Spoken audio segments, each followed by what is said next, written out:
मिले गईले 12 बजे रात के पूछाला को हम के भागावता रे डांट के बोल कौन फीका कैलस ओठा लाली तोहर चाट के बोल कौन फीका कैलस ओठा लाली तोहर चाट के। Kamlesh recording studio Mohammadpur.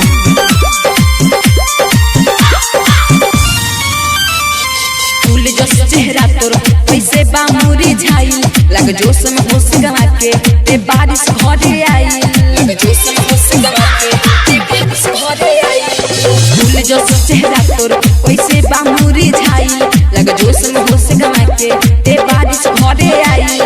करे दर्द करी हैया टंगड़ी चला तारी साथ पे का भई करे चला तारी साथ पे सादा होई खजाना ओइलिस के कादा के बांट के बोल कौन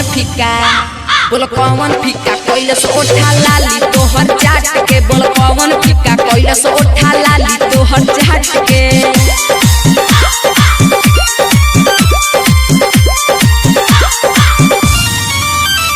ऐसन कैलिस खूब गरम तेना सभले धरम शुभम सोना कहे कैल बादे बेसरम शुभम सोना कहे कैल बादे बेसरम। ऐसन कैलिस खूब गरम तेना सभले धरम शुभम सोना कहे कैल बादे बेसरम।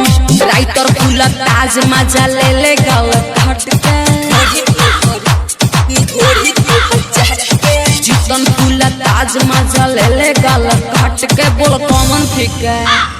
कौन फीका कैलस ओठा लाली तोहर चाट के बोल कौन फीका कैलस ओठा लाली तोहर चाट के। Kamlesh recording studio Mohammadpur.